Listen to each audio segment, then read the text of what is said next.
Programang ito ay rated SPG. Striktong patnubay at gabay ng magulang ang kailangan. Maaaring may masiselang tema, lengguwahe, karahasan, sexual, horror o droga na hindi angkop sa mga bata.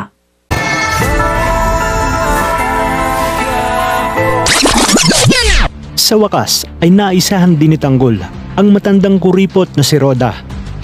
Tuwang-tuwa si Tanggol at ang kanyang mga kaibigan dahil talaga namang tiba-tiba ang napitik ni Tanggol sa bahay ni Roda. Ayon pa kay Tanggol, sobra-sobra pang pampiyansa ang kanyang nakuha kaya may maitatago ulit siyang pera para maging ipon.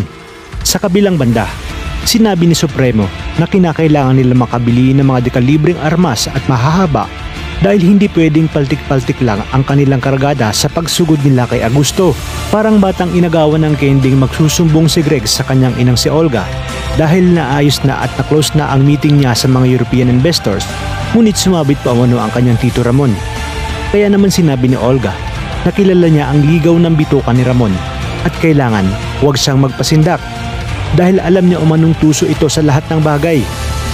Maririnig ni Olga na sasabihin ni Ramon kay Severino na sa oras umanong makita niya ang kanyang anak ay dito niya ipamamana ang lahat ng meron siya. Kaya naman iminungkahi ni Greg na mukhang kailangan na nilang unahin ang anak ng kanyang tito Ramon para mabawasan na ang tinik sa kanilang lalamunan. Sa kabilang banda, makakalaya na si Tindeng matapos sabihin ni Mando na may isang taong nagbagad ng loob at binayaran ang pampiyansa nito. At sa paglabas niya nga ay makikita niya si Rigor na mukhang di masaya dahil sa kanyang pagkakalaya, ngunit ipinagwalang bahala na lang ito ni Tindeng.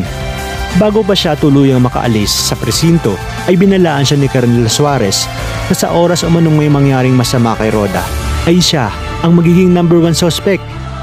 Masayang sasalubungin ni Notes at Noy si Tindeng, ngunit isang malaking palaisipan sa kanila kung sino itong taong nagmagandang loob upang bayaran ang pangpiyansa ni Tindeng. Malalaman kaya nila na si Tanggol ito? At ano kayang gagawin ni Rigor sa oras na magkus muli ang kanilang landas ni Tanggol? Kaya kaapit lang kapamilya dahil marami pa tayong mas kapanapanabik na mga eksenang dapat abangan. Dito lang sa bagong paborito ng sambayanan, ang FPJ's Batang Quiapo.